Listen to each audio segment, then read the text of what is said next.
안녕하세요, 코요토입니다. 배우들의 대사와 동작, 소품 하나하나에 의미를 두는 정교한 연출로 살인의 추억 이후 봉태일이란 별명을 얻은 봉준호 감독. 봉준호 감독은 때론 화면 구성에 그냥 있는 것도 어떤 의도, 어떤 상징이 있죠? 라고 묻더라. 가끔 그런 게 있었나 싶기도 하다고 말하며 이 별명의 단점을 밝히기도 했는데요. 하지만 역시 봉태일은 봉태일이죠. 기생충은 N차 관람에서 더 많은 것이 보이는 영화였습니다. 오늘은 기생충에서 봉준호가 봉태일한 장면을 알아봤습니다. 당연히 스포일러가 있으니 기생충을 관람하신 후에 이 영상을 보시면 좋을 것 같고요. 감독님은 별 의미를 두지 않은 장면인데 저 혼자 소소한 디테일을 파고든 장면일 수 있다는 점 먼저 양해 부탁드립니다.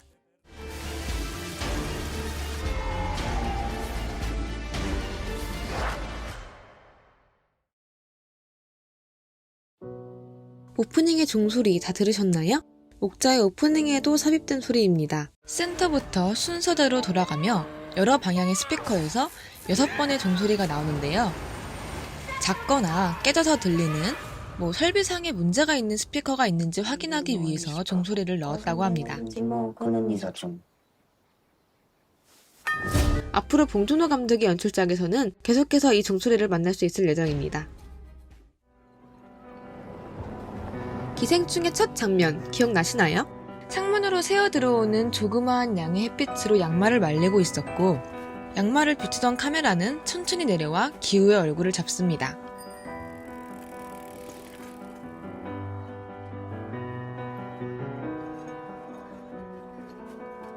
어디서 많이 본 장면 같지 않나요? 이 촬영 구도는 엔딩에서도 똑같이 사용됐습니다. 기억나시나요? 박 사장의 집에 들어선 기우. 그가 썼던 케빈이란 이름의 유래도 그냥 나온 게 아니었습니다. 박 사장의 집을 비출 때 등장하는 여러 가지 것들이 있는데요. 가족 사진, 결혼 사진, 그때 상장이 함께 등장합니다. 증명서? 이런 게 같이 등장을 하는데요. 거기에 케빈이란 이름이 적혀 있습니다. 혹시 보셨나요? 연규의 첫 등장. 그녀는 속편하게 정원의 테이블에 엎드려 낮잠을 청하고 있죠. 연규가 읽다 뒤집어 놓은 책의 정체는? 바로 영어책입니다. 조여정 배우는 신의 21 인터뷰를 통해 다른 사람은 다 아는데 본인만 자기가 순진한지 모르는 자기 만족이 높은 여자라고 연규를 소개했습니다. 여담으로 영어를 사랑하는 연규의 이름은 학습지 대교에서 따왔다고 하네요. 쏟아지는 와이파이를 축하합니다. 기생충 속 술의 의미는 이미 여러 번 화제에 올랐죠. 맨 처음에 이 가족은 필라이트 맥주에 짱구 과자를 먹고 있었어요. 박 사장의 집에 취업을 한 이후 이들은 삿포로 맥주와 고기를 즐깁니다.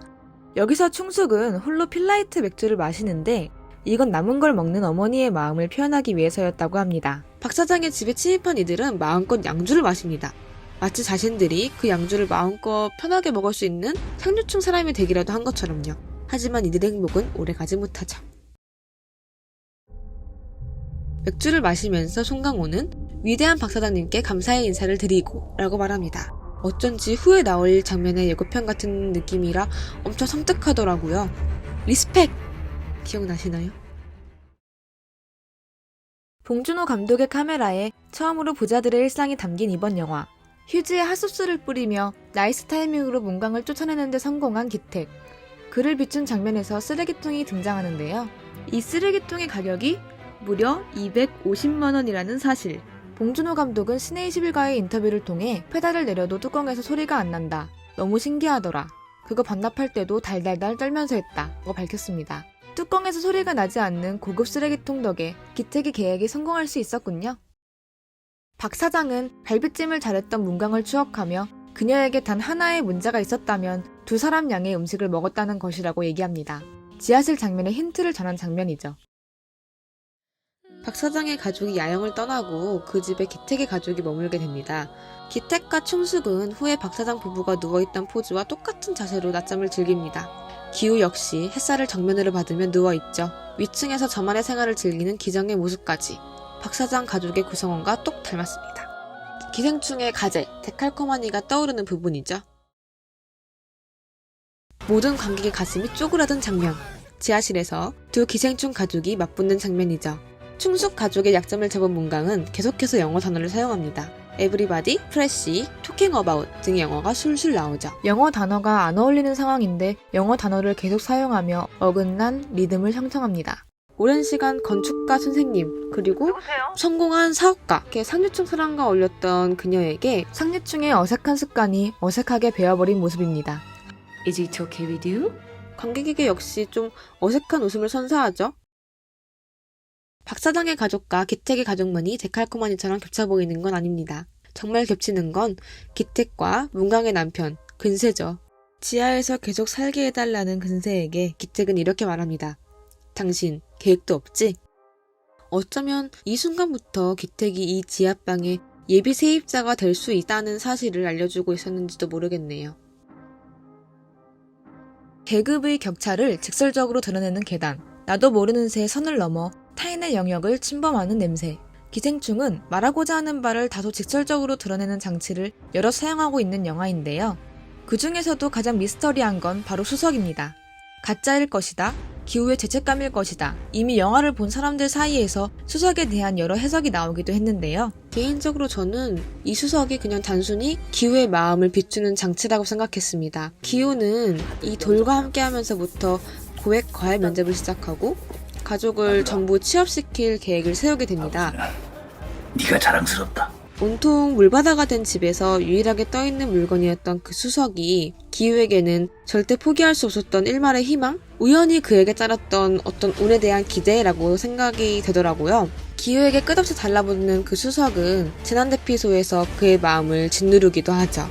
결국 본 감독님은 결정적인 순간에 기후가 수석을 놓치는 장면을 넣으면서 수석에 찍혀 정신을 잃고 가족의 최후를 지키지 못하는 그의 불운한 미래를 예언하기도 합니다. 영화 후반부 기후는 돌을 다시 계곡으로 돌려놓죠. 수많은 돌들 사이에 놓인 수석은 비범해 보인다기보다는 평범한 모습에 가깝습니다. 이는 기후의 처지에 놓인 누구든 마음 한켠에 기후의 수석과도 같은 헛되고 허황된 기대를 품고 있다는 사실을 일러주는 것 같기도 합니다. 기후와 근세가 허겁지겁 계단을 오르던 장면을 기억하시나요? 두 배우 모두 이 장면에서 두 손과 두 발을 이용합니다.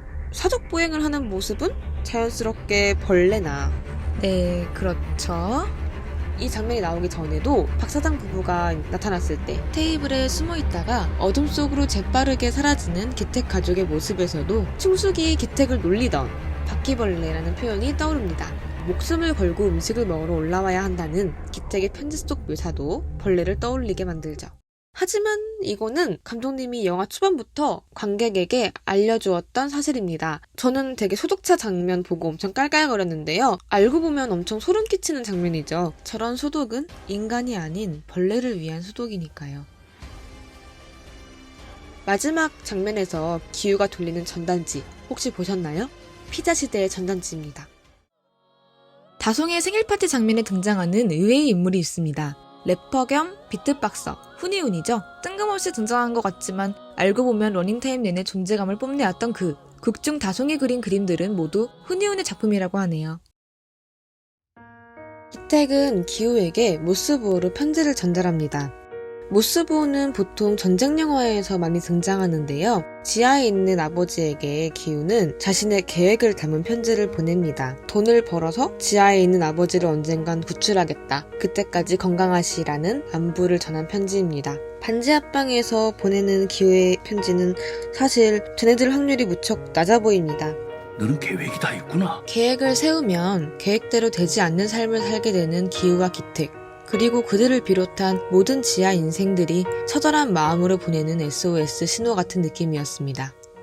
기생충은 처음 봤을 때는 그 시놉시스처럼 걷잡을 수 없는 사건이 펼쳐지고 그 흐름을 따라가느라고 엄청 흥미진진하게 봤던 영화였어요. 그 사건의 리듬감을 따라가면서 주변 사람들에게도 이거 되게 재밌는 영화다 이렇게 추천을 하고 다녔는데 두 번째로 보니까 그 어떤 특정 사건을 앞둔 인물들의 표정을 보게 되잖아요. 정말 슬프고 먹먹한 영화였습니다. 원래 좋은 영화라 함은 한 번 보고 두 번 보고 세 번 볼 때 되게 다른 느낌으로 다가오면 저는 그게 좋은 영화라고 생각을 하거든요. 이 영화를 재밌게 보신 분들이라면 혹은 어쩌면 이 영화가 기대했던 것보다 좀 별로다라고 생각했던 분들도 다시 보면 이 영화의 어떤 새로운 면, 이 영화의 어떤 새로운 매력에 집중해서 영화를 관람하실 수 있지 않을까라는 생각을 했습니다. 저는 다음에 또 다른 이야기로 돌아오겠습니다. 감사합니다.